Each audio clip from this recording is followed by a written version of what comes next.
The main keys for optimal health and longevity unveiled. What is deuterium and why does it matter? Deuterium is a form of hydrogen that is often referred to as heavy water. Deuterium is heavier than regular hydrogen and has an atomic weight, or mass, that is twice the weight.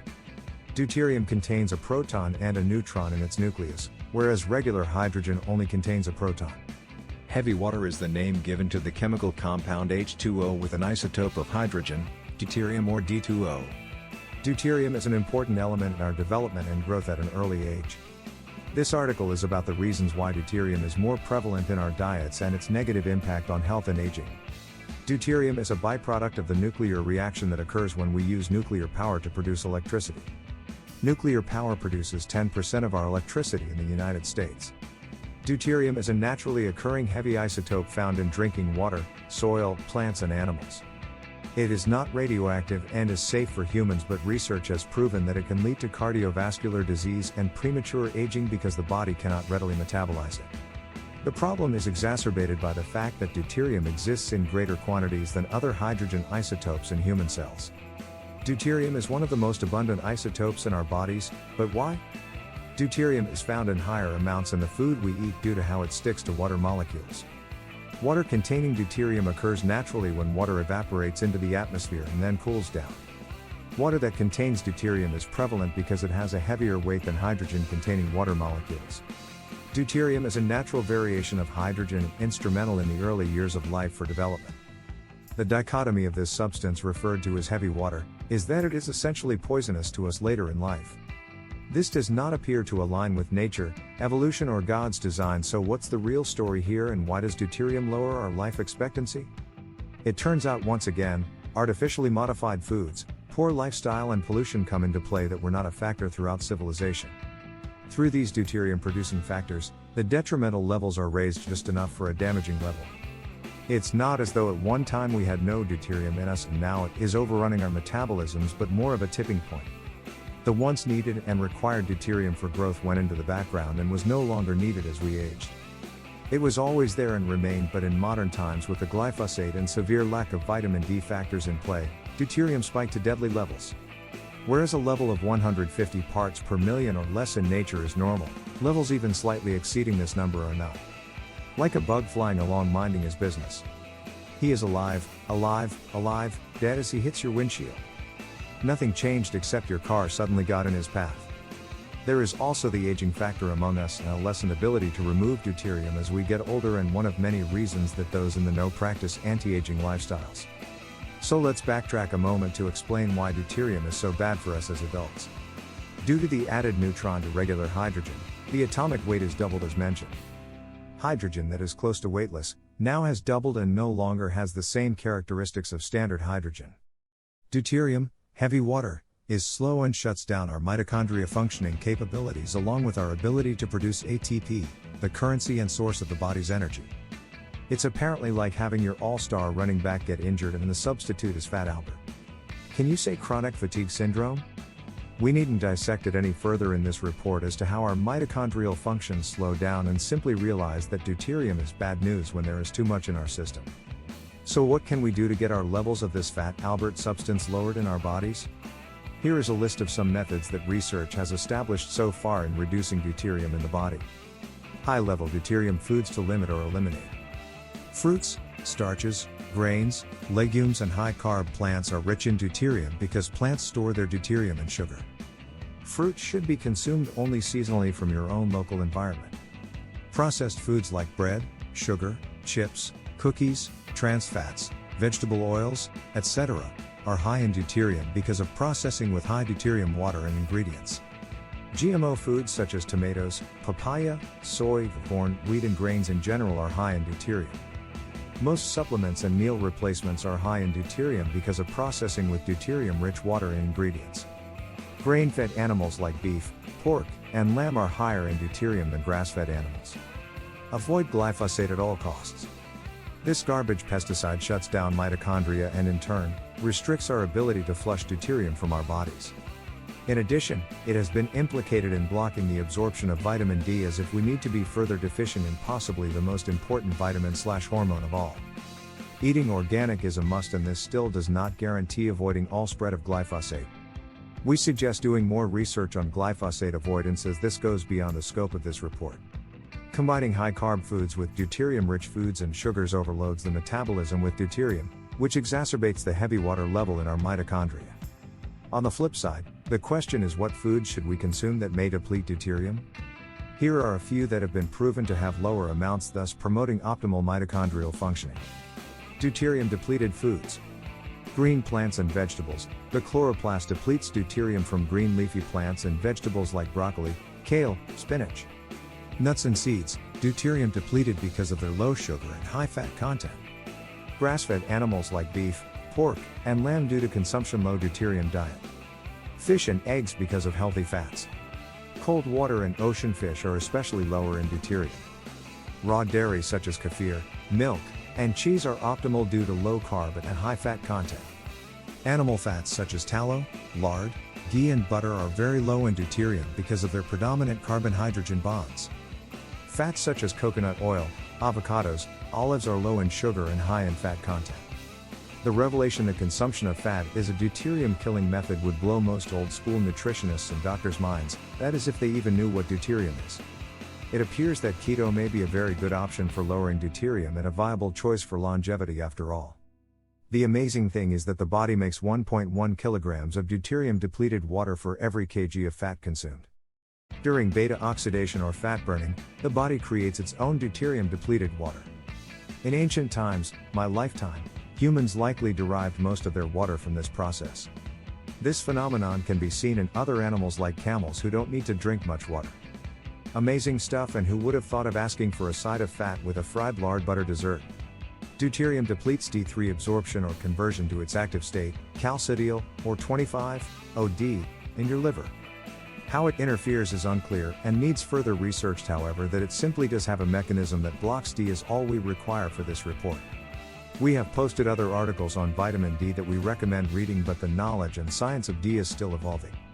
Thanks to subversive tactics from the AMA to FDA and other institutions along the way, vitamin D has been demonized to the detriment of millions if not billions of people that now suffer from deficiency of this master hormone. I will impart just a couple bits of trivia facts on D here for you. Back in the 1920s, the full awareness of D came into the public consciousness and supplemental D went crazy. They had vitamin D enhanced beer to hot dogs, and this is a fact as hard as it seems. Some researchers calculated that the average intake of vitamin D was around 25 milligrams per day at that time. Here is where it gets really crazy. Concurrently, our government and the healthcare industry had national plans to expand into thousands of hospitals and transition from house calls to hospitals. It was foreseen as a huge money-making plan, and all projections pointed to the desired outcome until the vitamin D discovery and push went wild. What is the connection, you ask? People stopped getting sick. Do your own research as this amazing vitamin that is really a hormone literally was curing all forms of illness and disease to the point that hospitals were empty. Many of you probably do not believe this, but you are also the same people that believe the current jab is a vaccine and safe. So what did the government and people in charge decide to do with the hospital rollout plan? The same thing most psychopaths in charge have done throughout history, and forge ahead with lies and gaslighting by demonizing vitamin D and decrying how people should not go out in the sun. Full steam ahead with the hospital plans, and fast forward 100 years and behold how Western medicine is not only deceiving people but killing us with deadly DNA-altering injections and drugs that never cure anything. Do I seem upset? You could say that for sure, since I do my research and see how this country is being destroyed by the institutions that were supposed to be there to protect us. Here's the kicker. The AMA and others got together and changed the measurement of vitamin D from milligrams, mg, as everything else has been measured to international units or IUs just for D. What does this matter? Perception, my friends, and how reframing or recasting something can alter a viewpoint with very little effort. We used to recast financials for purposes of loans, ratings, etc. by simply accentuating the positives and downplaying any negatives, and this is an accepted method of doing projections in business. In the case of IUs versus MGs, it simply makes the uneducated think of a dose in an entirely different light. You don't even need to be considered uneducated, because the moment the AMA changed the rating to IUs, even doctors warned of overdosing on D. The amazing thing is that the average person in the early 1920s consumed around 25 milligrams of D per day, which was a relatively small amount compared with supplementation of most other vitamins and minerals. Our DA of other vitamins can easily be in the hundreds of mgs. So my point is to ask you, how many IUs does 25 milligrams equal? Unless you're familiar with these measurements that I am guessing well over 90% of the population isn't, you might figure is could be relatively similar. Try 1 million IUs is the relatively close equivalent of 25 milligrams S. That's right, 1 million IUs is about 25 milligrams. Do you see how these bastards fooled an entire nation and how they do it over and over in differing ways ever since? So the RDA, recommended daily allowance, of vitamin D is currently 600 IU, up generously from 400 a couple years ago. Wow, sounds like quite a bit, but is equal to far less than 1 milligram. Less than a fraction of what people were taking in 100 years ago and not suffering from all the autoimmune issues, disease and illnesses we do today. It is no surprise that having 80% of the population estimated to be seriously deficient in D is happening. The FDA admittedly states that their recommendation is for addressing rickets only. That was a soft bone disease long ago believed to be eradicated with only the absolute minimum of vitamin D from sunshine. Blood levels are calculated at nanograms per deciliter, and the FDA minimum healthy level is 30 and above, with 80% of the world outside of the equator below that number. The amazing thing is that the demonizers of D warn of toxic levels, yet there has been virtually nobody in history that has overdosed, with the exception of a handful of people with genetic issues or one woman that took over 100 IUs per day for many months and developed toxic levels of calcium which went away in a few weeks after discontinuing D supplementation. There is no upper limit and zero proof of any. Holistic doctors will often inject up to 1 MIU in severely deficient patients. Several specialists are recommending a protocol that starts around 25 IU and leveling off at 100 IU to get D levels up to 100 or better. It has been found that taking low levels will never boost a deficient level person to optimal levels, and even larger amounts sometimes take years to reach the desired goal. Many doctors and researchers, including Dr. Mercola, believe getting D levels closer to the 100 range are optimal, with some believing the magic number to be 125.